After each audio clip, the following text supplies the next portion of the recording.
I'm back within a week of my last upload too, if this recording ages properly. What? Oh, this? You mean this scenic, gorgeous, beautiful, sexy, hot, childbearing, voluptuous, breedable animation that you're seeing? Well, I'm glad you noticed. I had a bunch of animation and 3D models in the gaming calculator video that were shown for like 3 seconds and then just like never brought up ever again. I made so much, I think that constitutes an entire video just showcasing everything that I did for it. If you don't care about 3D modeling or animation at all, you're free to leave. I'll just have to, I don't know, like come to your house with a weapon.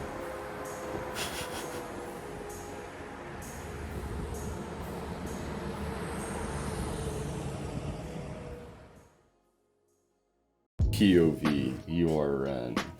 Number 1, the gaming calculator that consists of like 8 smaller other things. The base model of the gaming calculator, which is actually, let's see, let me see if I could, all my model names are like schizophrenic. So here's the base calculator, which is what this model is based off of. These letters right here, the text that you see on the buttons, they're real. They're actually like everything that you see on the calculator. A, it matches, and B, it's not just like a texture. It's like an actual mesh. All of it is accurate to how the calculator is in person. And then we have the gaming calculator, which consists, like I said, of like 8 smaller other things. Let me see if I can get the gaming calculator real quick without f***ing up the webcam. Look, POV, you have the gaming calculator.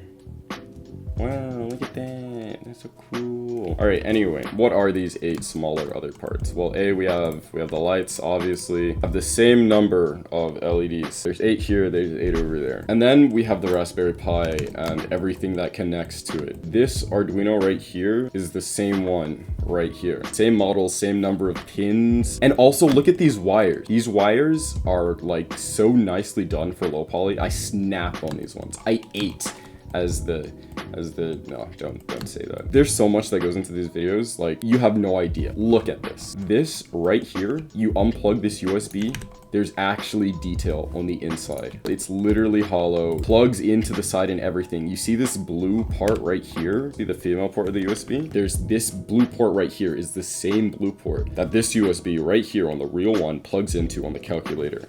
This one right here, one is to the wireless keyboard, the other is to wireless mouse. There's a battery pack that I barely talked about. There's another microcontroller. This one's actually backward on the 3D model because I think it looks nicer. And then we got the wave share display that actually goes on top of, like, the pins connect to the fake Raspberry Pi inside of the calculator. Isn't that crazy? And that's not even to mention all the other models. We got an actual PCB of the calculator that was shown for 2 seconds, but it has all this depth to it. I actually used a picture of the PCB to model it and made everything scale correctly. Like, you see these ICs back here? They're the actual IC placements on the PCB, and they're treated as such in their topology. I'm not even sure if anybody noticed, but like, it's there. I mean, I don't care if anybody noticed, because like, the video was great. There's just so much happening at the same time. You can't really like stop and say, look at that specific thing, look at this port, look how it has depth to it. It's like, there's just too much going on, which is completely fair. Speaking of too much going on, the Raspberry Pi model that I ended up using, there's a Marquez Brownlee on the back that surprisingly, I don't think anyone commented about. This one, it's not exactly like one-to-one in terms of the placement of the parts on the PCB, but it's pretty accurate. That's not even to mention my full-ass computer that I made inside of Blender. Of course, it's not exactly, you know, what it is. You know, it doesn't have the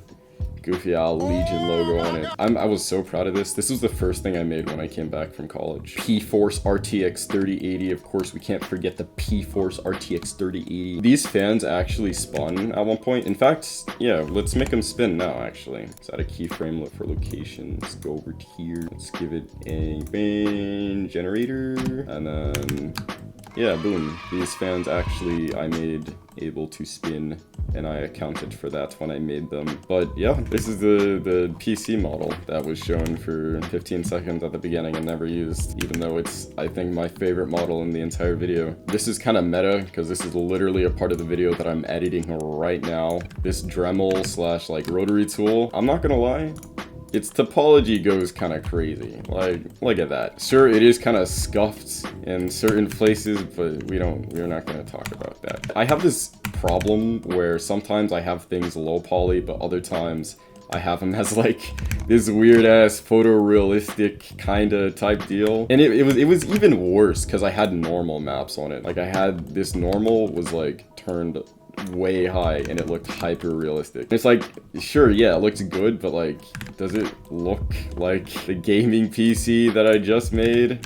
I don't think so. I'm pretty proud of this one. I think this one is like one of my best models of an item that I've done ever. Here's how the UV looks for those of you who are interested and like actually care about it. We got the gaming laptop that I modeled. Funny thing, this is actually rigged to fold and close in on itself. And I'm not sure if any of you noticed, but we have the cute tiny baby little keyboard. Aww. I might as well show you some of the animation that I worked on while I'm here recording this. This scene was so like technically difficult to work on, but it's my favorite scene. I think it's my most visually impressive scene, which I don't want to toot my own horn, but I'm gonna toot my own horn. That's saying something. And it's used on this stupid joke. Like, this scene was so hard to do. Working with volumetric lighting is a nightmare, but it just looks so good. Look how everything's silhouette. It's so beautiful how the light bleeds onto the actual object. One struggle that I had is in one of the scenes, or in most of the scenes, I guess, I wanted to have it so that the light would raise in intensity, but also flicker in intensity as well. What my plan was to just like set a keyframe on the power, raise the power up slightly a bit, and then go into the graph editor, add some noise to it, and have it raise in intensity over time, but also flicker and have some noise to it. So what I mean is like, I want it to go from this frame to this frame and see how it like lights up a little bit. My plan was just like, oh, I'm just gonna add noise to it. I'm gonna go into the graph editor, I'm gonna go into the light. Like, you're not gonna notice this. You're not gonna notice this when there's such a dramatic change, right? Like if I play this back, right? You don't notice the noise. So, okay, well, we'll just change it to like 1,000 or something, which that works, but it's very jittery and it's very weird. It goes to complete 0 and then it goes back up to where it was before and then it keeps jumping, right? Which we don't want. So what I did, which I thought was pretty clever, like I said, power goes up steadily. Power is a linear upward slope, right? But the thing is, the red, green, and blue values are all keyframed at the same place and they all have the same noise value and offset. When one goes up, the others go up, and when one goes down, the other goes down. So that gives me more dexterity to change the brightness and how it changes over time, and also the intensity of the flicker, which I thought was a pretty clever solution. So you see how these red, green, and blue values, they have this little ripple in them. Changing the RG and B values to go up and down at the same time is basically the same thing as changing the brightness. You know, your red and green and blue go up, your color gets lighter. It gets closer to white, right? But if you change the power to go up steadily, then you have a control. If you have those two in different channels, like working independently, like there's gonna be the same amount of noise the more you go up, or wherever you are in the timeline, which I thought was a pretty interesting solution that I had to it. And you could see it in this scene that I'm also really proud of. Yo pensé que era un pato. Véanle las patas, válgame. ¡Quieto, puto! ¡No me estés picoteando! Mi mamá tiene un zoológico en su casa, se lo voy a llevar a ella.